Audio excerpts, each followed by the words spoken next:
Yo, yo, yo, Nakama around the world. Welcome back to Conqueror's Haki Corner. It's your boy Vim. Yeah. Your boy Serge. Yo. And myself, Rook. And we're here once again to bring you another chapter review of My Hero Academia. That's Boku no Hero Academia 215, final stage of the battle. Woo. But before we start, smash that subscribe button. Like the damn video because you know that was a fire chapter. And straight away, man, comment down below on what you thought, man. Let's get this going. Actually, no, watch the video and then see what we have to say and then let us know how you feel. But either or, don't be shy to engage. And if you forgot what happened last chapter, check down in the description below. There should be a link also above here somewhere. I'd like to give a massive shout out to our supporters, fans so far. Every single one of you. Thank you so much. Appreciate all of you. Thank you. Every single time. But without further ado, let's get into what a chapter, man. What did you think? I'm telling you now, the action fight scenes that we've been seeing recently have just been incredible. Can't wait for it to come out in anime. But there's a level of art of war and all of this battle prowess and the way that everyone's trying to maneuver and do tactics and strategics is just brilliant. And these are young kids. So the fact that they've just got such a level of, you know, we have to play your games like this. Their weaknesses are X, Y, and Z. Put our strength here. If we don't do this, we're going to lose the whole match. It's just brilliant. And teamwork is the key in every single battle that we've seen. It's young kids taking schoolwork and applying it to the real world and becoming professionals. That's it. That is it. It's like that's the strong curriculum. It's what's going on, and it's doing, like, the writer's doing a great job. Horikoshi Kohei. Horikoshi Kohei. Like, seriously doing a fantastic job of kind of steadily bringing across the character development, using in these kind of sub-arcs, because that's what they are to me. They're not really, you're not fighting villains, you're fighting each other. They're training to really develop the side characters. Definitely. Because my main thing in what this chapter was about, there's a few things. One, start off the bat, you got, it sounds like Midori or Deku narrating from the future, like this is what happened to me then, and then going into flashback thoughts about his time with All Might and stuff. And he's really quick at figuring out how to use the power, but he's just not there. It's not time for him to handle it yet. And what's really, really, really hard is his power level is going to be OP, man. So we know that, but then they kind of just take a step back and he knows he's not ready. He can only use 8%. If that's 8%, what is 50? What's 100? But this is where we've still got time. He's not even used 100% of his own quirk as his raw strength. He can't, his body can't handle it. So when we go into the fact that he's got a quirk, which he's just tapped into from a predecessor, we've got to remember, and the predecessor said it, this quirk has been overpowered because of this awful one. Because of all continuously passing on. And three things that I gather from it with this, man. First of all, is it leaves room for two sides of development. For him to master these powers, he needs to develop his heart and resolve. As what I mean that as one, because he kind of says it. You know, if we scroll to the next page, just want to quote it correctly. My body isn't keeping up with the quirk, blah, blah, blah. I can tell by the sensation. The power is meant to be used in the future when I become able to handle one for all completely. Only then will I finally be able to use it. So we know there's going to be some kind of developmental part of the story, whether it's an arc, whether it's moments.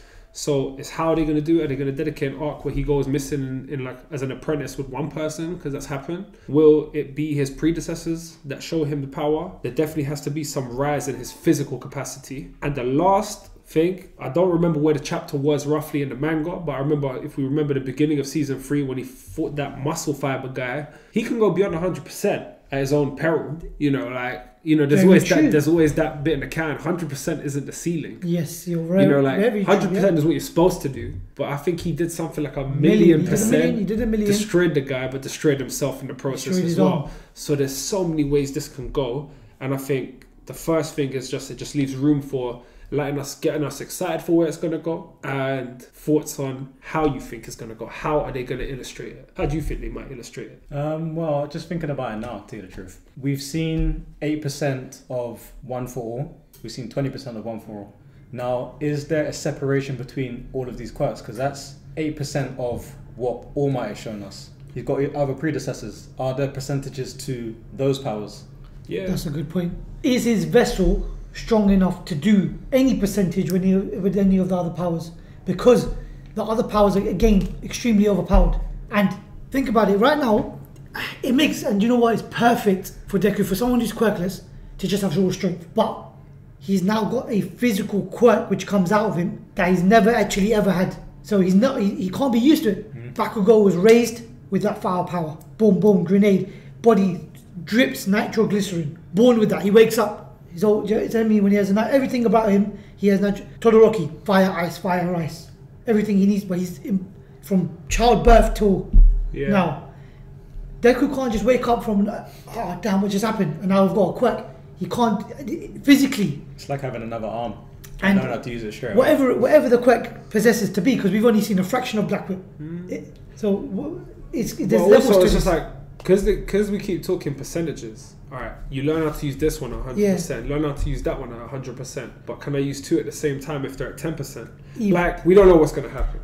But what do you think? That's no. I don't know what you guys think, but think about this. Lemillion, it took him 2.5, 3 years of hard work to move one leg in through a wall, keeping the other leg standard, moving his body in between. And even that's just through hard work itself. And that's his quirk. This journey, we're not even scratching the surface about what there's levels, man. What do you guys think is going to happen? What would you like to see? Let us know. We then get like a clear illustration of some of the tactics that went on. We learned that, One B's tactic was to isolate Midoriya, take him, use Shinjo to take him 1-on-1 and then defeat the rest 1-on-1, and it almost seemed to be working because Minato was in trouble, Ashida was getting a beat down, and then Midoriya's team, they had a similar kind of tactic, which was for Midoriya to isolate Shinso and then trust Uraraka and the others. Uraraka, I'll get to the end of this review what I'm going to say about her, but he trusted in her to help the other two. So there's that kind of developmental stage. And read it in 2 translations. It was the manga stream translation that really kind of made it clear, but Uraraka was a genius, man. Like, she literally read through all of Monoma's plotting, almost all of it, because he did manage to delay the twin impact quirk of Shoda to hit Midoriya, although he took it like a G. But every time he tried to because he can use 3 quirks, one of them is to control, so she wouldn't speak to him. She figured out how many quirks he can control by how many watches he's got. How long? 5 minutes. She captured him. The only thing that didn't go perfect is Midoriya got hit. But, the best bit was, when he looked at her, do you really believe you could beat me in a 1-on-1 fight? That was gangster, man. That was. I will say this, we give Monoma a lot of slack when we read him because of his monologuing, but I've grown to like him. And he's one of my favourite characters at this moment. Reason being, because everything he's been saying has been relevant and it's a lot more deeper. You've got to remember, we've got Hiroki Kusha, he's speaking through these characters. So when he's monologuing with Monoma, he's saying some deep stuff.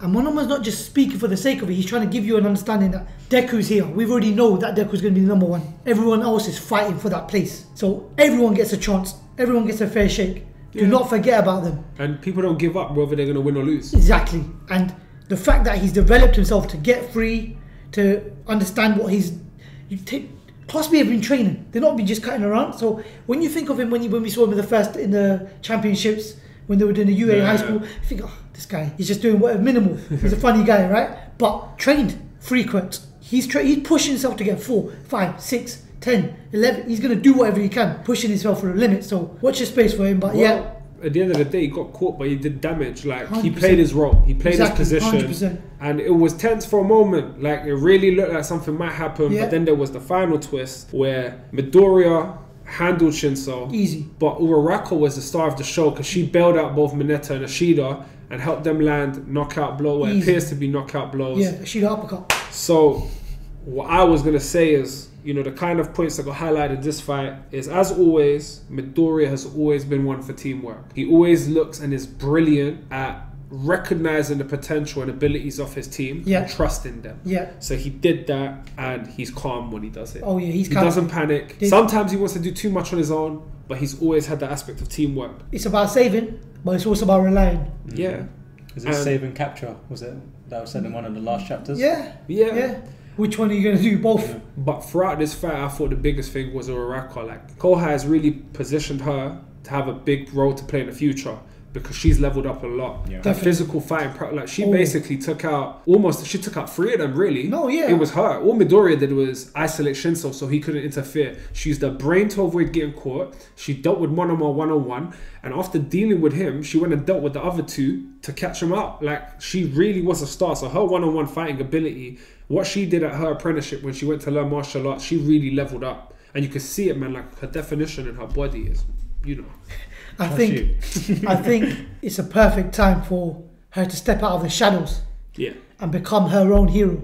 Because it's when we first start, we obviously have people outshining each other, but these guys are competing again, like we've just mentioned about one of them. Same as Class A. They're not there to be Todoroki, he's such a G. No, I'm coming for your spot. Not just that, but she also, there's the side plot of she loves him deep down. Oh, she's gonna develop love for him deep down. So anything behind to do. every great man there's an even greater woman. Hey. What do you think is gonna happen with Shinso? In this fight? Well, just no, we know what happened. I mean, well, we don't know what we believe he lost. But that's if he has lost, that's 2 defeats. We'll get to that. What happens with the character? Like, what do you think? I don't know. I feel like it's still too early for me to actually figure out what he's gonna do. I feel like, to an extent, maybe he might be support for Midoriya solely as a hero. He might be the backup or the person that goes with him, similar to. I know we don't really like comparing anime here, but similar to a Kakashi with Naruto. That makes sense. You can keep him in check to an extent. Like a Shikamaru or Kakashi. I think I put Monoma to a Shikamaru. Okay.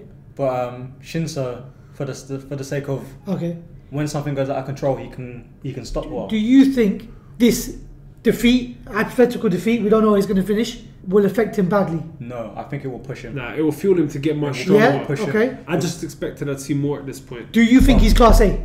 But didn't he win the first fight? He won the first fight. So he's got his shine. Is he Class A? What do you guys think? I want to know what you guys think. Class A is Class A and Class No, B is Class B. he's not Class B though. He is support class. Not even a support, sorry. He was doing general studies. Okay. Yeah, he was one of the He's sides. outside. He's trying to get into this class. Is he Class A material? You guys, I want to know what your thoughts are. Come on. And if you think that the fight's over, I think the fight's over personally. I think it was clearly written, but you never know. There could be a final twist with Shinso. I feel like it's. He hasn't used his voice yet. He hasn't changed his voice yet. And what did I say in the last few weeks? I said he's going to use someone's voice that's going to trigger Deku, whose voice is better. All Might. So I still think that is a possibility. I feel like the battle hasn't been won yet, or isn't over yet, because it seems quite similar to the previous match with leader Todoroki, where we thought it was over. Yeah. But then there was a little everyone twist fell over, and then fine, makes sense. Well, let's wait and stay tuned in for next week. But in the meantime, let us know what you thought down below. Leave a like if you like the chapter and the action. Can't wait for it to be animated. If you haven't already, smash the subscribe button.